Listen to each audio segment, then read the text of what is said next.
গাছগুলা আমাকে বুঝিয়ে দিচ্ছে যে কেউই এই পৃথিবীতে দীর্ঘস্থায়ী নয়, সবাইকে এক সময় ছেড়ে চলে যেতে হবে। তো দেখেন গাছগুলার কি অবস্থা, সব জীর্ণ শীর্ণ হয়ে গিয়েছে। তো বেগুন গাছ কিছু কিছু আছে, নতুন কয়টা বেগুন গাছ আছে, সেগুলো মাশাআল্লাহ খুবই সুন্দর। এগুলা পুরনো বেগুন গাছগুলা, তো আমি বেগুনগুলা উঠিয়ে নিচ্ছি। তবে আলহামদুলিল্লাহ অনেকগুলা বেগুন হয়েছে, এগুলা দিয়ে আমি বেগুনি খেতে পারবো। অলরেডি কিন্তু বেগুনের কেজি 60 টাকা হয়ে গেছে। আজকে দেখলাম হকার 60 টাকা করে চিল্লাচ্ছে। তো বাড়বে সেতে কিন্তু সন্দেহ নেই, তাই বেগুনের আর তরকারি রান্না করিনি, বেগুনগুলা রেখে দিয়েছি। আসসালামু আলাইকুম, কেমন আছেন সবাই? এমএন ব্লগ থেকে আমি নাসরিন রহমান বলছি। ছাদে আসছি পানি দেওয়ার জন্য, তো ছাদে এসে ভিডিওটা করলাম। আর দেখতেই পাচ্ছেন গাছের জীর্ণ শীর্ণ অবস্থা। তবে চিন্তার কিছু নেই, আবারও কয়দিন পরে সব কিছু সবুজ হয়ে যাবে, কেননা নতুন গাছ লাগিয়েছি আর চারাগুলো এখনও খুব ছোট ছোট। এবার লাগিয়েছি দুলদুল চিচিঙ্গা। তো এখনও মাশাআল্লাহ আমার কাছে অনেক টমেটো আছে, প্রায় 2 কেজির মতো হবে আর কি চারপাশে। তো যেগুলো একটু হালকা কালার আসে সেগুলো আমি নিয়ে যাই, আর বাকিগুলা থাকে। তো গাছগুলা দেখিয়ে দিচ্ছি। আজকের ভিডিওতে আমি রমজানের জন্য লাস্ট টাইমে কিছু প্রিপারেশন নিয়েছি। তো যদিও সব আপুরা সব কাজ শেষ করে ফেলেছেন, আমি এবার লাড্ডু গুড্ডু। তো লাড্ডু গুড্ডু হয়েও কিন্তু আমি খুশি, কারণ আমি ইচ্ছা করে করি না। আপনাদেরকে বলছিলাম কোনো একটা ভিডিওতে, আমার ফ্রিজে আমি ফ্রোজেন আইটেমগুলো ঢুকিয়ে আসলে তেমন জায়গা নেই, যেহেতু আমার ফ্রিজ একটাই। তো তার জন্যই দেখা যায় আমি তেমন কোনো বিভিন্ন আইটেমগুলো বানাইনি। তবে যেগুলো করলে আমার কাজগুলো সহজ হয়ে যাবে, আজ শনিবার সেই কাজগুলোই আমি করে নিয়েছি। কেননা আজকে শনিবার রাত্রে কিন্তু সেহরি খাওয়া হবে, আর আমি যে কাজগুলো করেছি একদমই কিন্তু টাটকা টাটকাই খাওয়া হবে ইনশাআল্লাহ, যদি পরিবারের সবাই বেঁচে থাকে। তো এই তো দেখেন এখানে কিছু বেগুন নিয়েছি, তারপর নিয়েছিলাম টমেটো, আর একদম লাস্ট সিজনে যে লাউটা, সেটা অবশ্য আমার ফেসবুক পেজে আমি দিয়েছিলাম, কিন্তু হয়তো ইউটিউব চ্যানেলে আপনারা দেখেন না। যারা ফেসবুক পেজের সাথে যুক্ত আছেন তারা দেখেন। তো সবাইকে বলছি এমএন ব্লগ নামে আমার ফেসবুকে পেজ আছে, আপনারা চাইলে সেখানে যুক্ত হয়ে যেতে পারেন। শর্ট আকারে আমি সেখানে ভিডিও আপলোড করি। এই মুহূর্তে যারা ভিডিও দেখতেছেন আমার ইউটিউবার আপুরা, তাদেরকে বলছি আপনাদের যদি পেজ থেকে থাকে সেই পেজ থেকে আমার পেজে এসে একটা কমেন্টস করবেন, ইনশাল্লাহ আমিও আপনাদের পেজ লাইক এবং ফলো দিয়ে রাখবো। তো আপনাদের ভাইয়া যে বুটগুলো এনেছে সেখান থেকে এক ভাগ আমি ভিজিয়েছিলাম আজকে, কেননা একদম 30 দিনের জন্য তো আমি বুট রাখবো না, কিছু ভিজাবো, সেগুলো খাওয়া হলে আবারও একদিন ভিজিয়ে আমি সেদ্ধ করে নিব। আর এখানে তো আপনারা জানেন আমি অনেক আগে কিন্তু আদা রসুনগুলো করেছি। তো যে বাকি আদা রসুনগুলো ছিল গতকালকে এক বক্স করে, এখানে একটা বক্সে আমি কিছু আদা কিছু আর রসুন এভাবে খোপে খোপে দিয়ে দিয়েছি।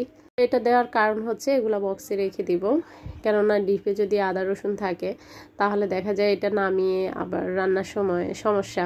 তো এভাবে বক্সে থাকলে কিন্তু আমার একটা আদা একটা রসুন হলে ভুট রান্নাটা হয়ে যাবে।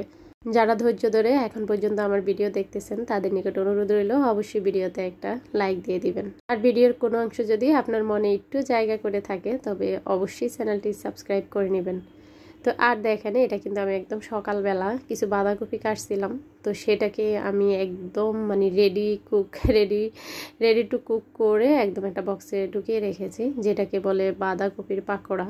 তো সেটার সঙ্গে আমি দিয়েছিলাম কাঁচামরিচ, পেঁয়াজ, তারপর বাঁধাকপি, তারপর দিয়েছিলাম চালের গুঁড়া, একটা ডিম, সব কিছু একদম রেডি করে আমি একটা বক্সে রেখেছি।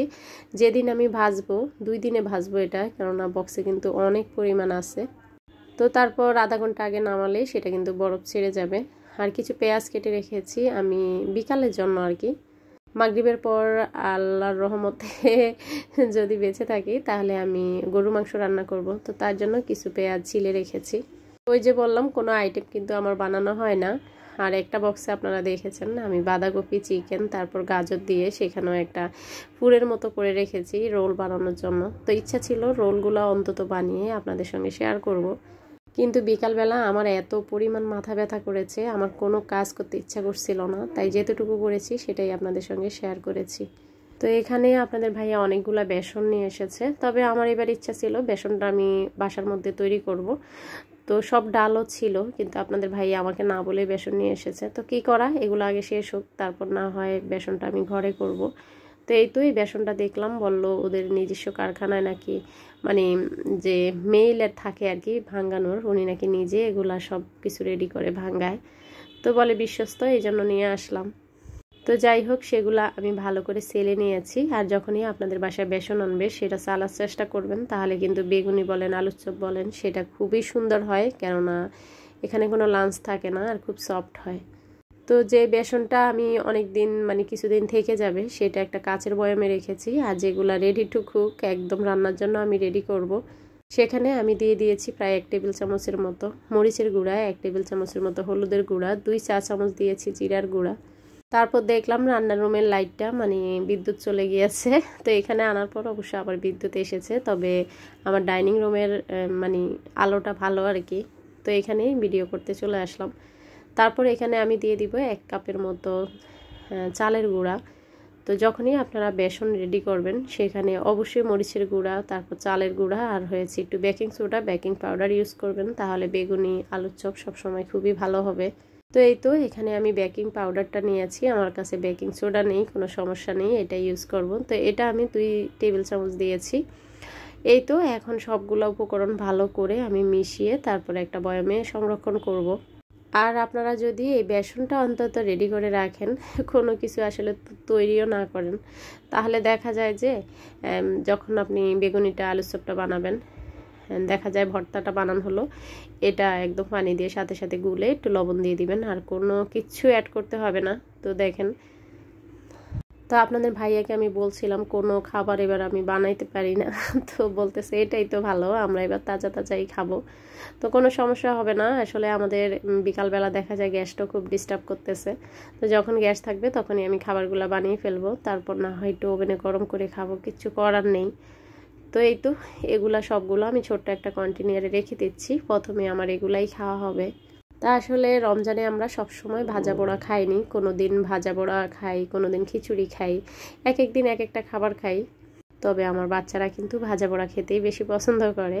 তো যাই হোক, এই তো বাকি যে বেসনটা আছে, যেহেতু কালকেই প্রথম রমজান, তো আমি বাটিতে রেখে দিয়েছি, এটাকে ভালো করে একটা প্লেট দিয়ে ঢেকে তারপর আবার ম্যাশট্রিপে রেখে দিব আর কি। তো এটাতে পানি দিয়ে আমি কালকে এটা গুলিয়ে ফেলতে পারবো, তবে যদি বেঁচে থাকি। আসলে আমাদের জীবনটাকে ঘিরে আমাদের কত আয়োজন, তো কালকে আমি বেঁচে থাকবো কি না আমি সেটা জানি না, তবে কালকে খাবারের জন্য কিন্তু আমি সব কিছু রেডি করে রাখছি। তা আল্লাহ যদি হায়াত দারাজ করে আর কি সেটা খাওয়া সম্ভব হবে। তো খুব খারাপ লাগে আসলে, হঠাৎ হঠাৎ করে মানুষগুলো পৃথিবী থেকে চলে যাচ্ছে। কয়েকদিন আগেও আমার 2 জন জ্যাঠাতো বোন হঠাৎ করেই মারা গেল। আসলে একজন বাচ্চা প্রসব করতে যেয়ে মারা গেছে, আর একটা বোন মানে অসুস্থ ছিল বলতেও হঠাৎ করে অসুস্থ হয়েছিল, তারপর ধরা পড়লো আপুর নাকি ক্যান্সার হয়েছে। তো 2 জন আপুরে আসলে একজনের ছোট ছোট 3টা বেবি, আর একজন আপুর আমার 2টা বেবি। বেবি বলতে প্রথম মেয়েটা হয়তো অনার্সে ভর্তি হয়েছে এরকম আর কি।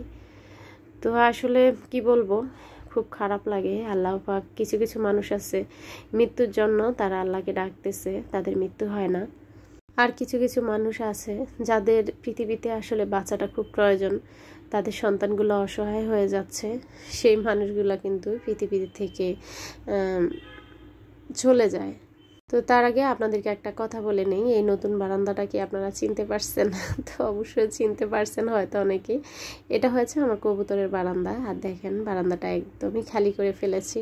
এই যে আজকে রোজার একটা প্রিপারেশন নিচ্ছি, তার সাথে আমি পুরা বারান্দাটা ক্লিন করেছি, আর বারান্দায় কবুতরের বাক্সের উপরে যত এটা ওটা বক্স এনে জমাই করেছি। তো সব কবুতর বিক্রি করে ফেলেছি, এখানে মাত্র 2টা কবুতর আছে। জাবা মুবাশিরা আইডি থেকে সুফিয়া আপু, তোমাকে বলছি হয়তো এই 2 জোড়ো আমি রাখবো কিনা আমি জানি না, কেন জানি দিন দিন কবুতরের প্রতি আমার অনীহা চলে আসছে। তবে আলহামদুলিল্লাহ আমার আদরি মুরগি কিন্তু অনেক বড় হয়েছে, ও হয়তো কয়েকদিন পরে ডিমও পারবে। তো মুরগি দেখে আপনারা বুঝতে পারছেন, ছোট্ট একটা মুরগি নিয়ে এসেছিলাম, সেটা অনেক বড় হয়েছে। তো আসলে সামনে গ্রীষ্মকাল, গরম লাগবে। আর এটা আমার দক্ষিণ সাইডের বারান্দা, এটা হচ্ছে আমাদের বিল্ডিংয়ের পিছনের সাইড, আর ওই যে আরেকটা বিল্ডিং আছে সেটারও পিছনের সাইড। বেশিরভাগ মানুষের এই সাইডে রান্নার রুম, তবে আমাদের বিল্ডিংয়ের বেশিরভাগ এটা বারান্দা, মানে ড্রয়িং রুমে যে বারান্দাগুলো হয়। তো এখানে যে কিছু আমি সব কিছু এগুলো ডাস্টবিনে চলে যাবে, যেগুলো অপ্রয়োজনীয় জিনিস সবই আমি এখানে রেখেছি আজকে 2 বারান্দা ক্লিন করে। সব সময় গুছালো দেখালে হয় না, আমরা কিভাবে গুছাই অগুছালো জিনিসটা সেটাও দেখাতে হয়।